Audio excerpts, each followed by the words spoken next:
Cars aren't normally our beat here at IGN Tech. After all, we're not Motor Trend or Road and Track. But as technology entrenches itself deeper and deeper into the vehicles we drive, there comes a tipping point. What if the car in question is itself a gadget? Such is the case with the Tesla Model S. Basically a computer on wheels that happens to be the highest tech gadget to ever hit the streets. But I'm not here to compare it to other cars. So when Tesla was kind enough to loan me a Model S for 1 week, I set out to answer one question. If you put one in your garage, is it the best piece of technology in your life? If you've seen IGN's other Model S videos, you know that my test car was damn near top of the line.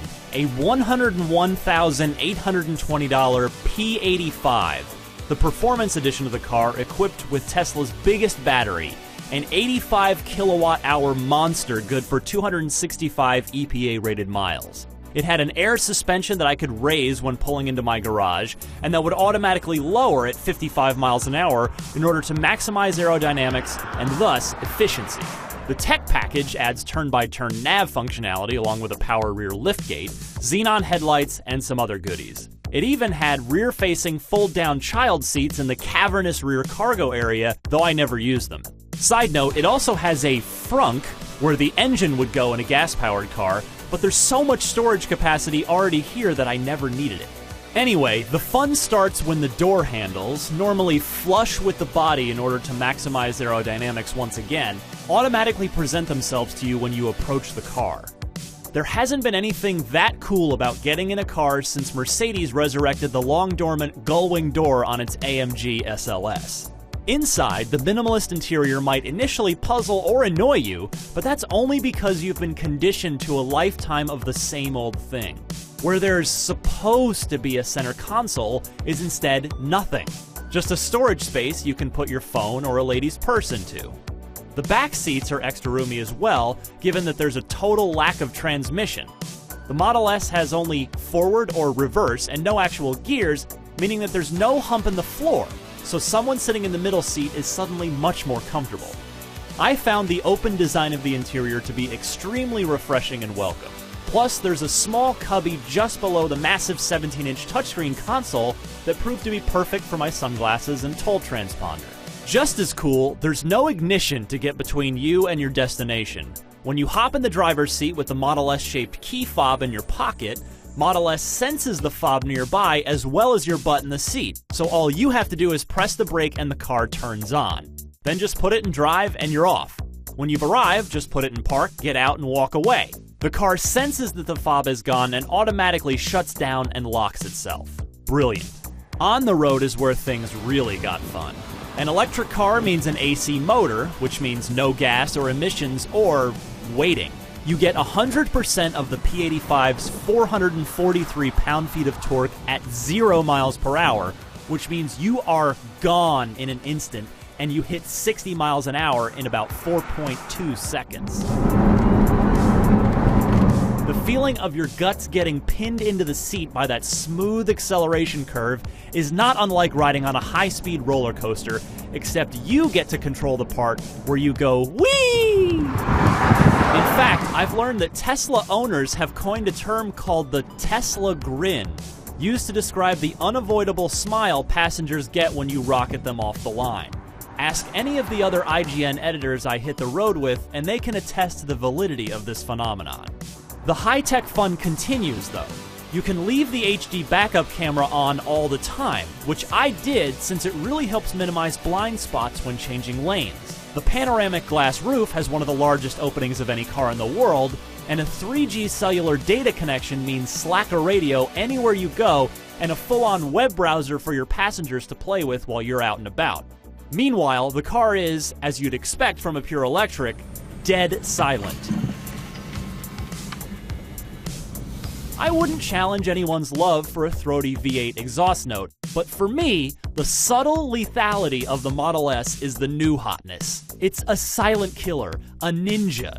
If you get caught in a speed trap but the police officer happens to be looking down at his computer at the moment you rocket by, and believe me, it's almost scary how smooth and easy 90 miles an hour comes in this car, you've got a great shot to escape without him ever knowing you were there. Unlike other cars, Model S actually gets better over time because Tesla continues to add features via firmware updates it pushes out over the air. My test car had version 4.3, and so on my first day of testing, Tesla sent 4.5 my way.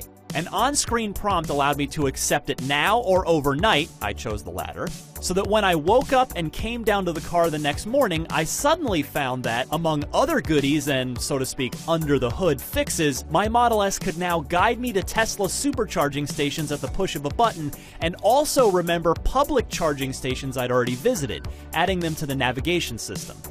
Of course, no car is perfect, not even this game-changer. For all the technology it packs, it strangely lacks parking sensors and auto-folding mirrors. And for all its cutting-edge tech, it seems odd that the Model S has 3G connectivity and not 4G LTE hardware. And as great as its turn-it-on-anytime backup camera is, it lacks the guiding line graphic overlay for backing up that lots of modern cars have. But those are nitpicks.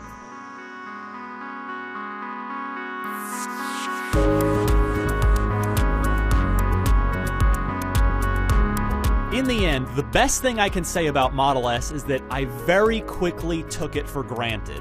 That is, it's bleeding edge without any caveats getting in the way. You know, stuff like, it's amazing, but it can only go 50 miles. Nope, try 250. The more I drove it, the more I just accepted its advances as daily norms. The HD backup camera I left on all the time, the persistent internet connectivity, the effortless ability to blow any other car away on merge into traffic when necessary, and starting each day with a quote-unquote full tank, remembering that the Model S's gallons cost pennies compared to gasoline. Tesla is even going to great lengths to make the car as road trip friendly as possible, rolling out a network of the aforementioned superchargers across the country that can not only put 150 miles of range back into the Model S battery in 20 minutes, but do so for free for the entire life of the car. Honestly, it wasn't until I got back in my own gas-powered car at the end of the week that the brilliance of the Model S really sunk in. What? There's a key and an ignition and a clutch? I can't just get in and go and then get out and walk away when I'm done? And I have to go to the sketchy gas station in the middle of the night where the premium fuel my car requires costs $4.50 a gallon? It was then that it became clear to me. Outside of your indispensable smartphone, the Model S is the best piece of technology you could possibly have in your daily life, if you can afford its $63,570 base price. And I say that knowing, frighteningly, that this is only a 1.0 version. Remember the original iPhone? People called it the Jesus phone and happily paid its $600 asking price. Today we pay half that for the latest Apple phone, and you'd probably laugh out loud if you picked up a first-generation iPhone again. If Tesla makes similar advances in both technology and price reduction, and they've already said they hope to have a mid-size $30,000 sedan out in about 3 to 4 years, then the automotive world is going to be a much better place very soon. Well, for us anyway. Not so much for other automakers.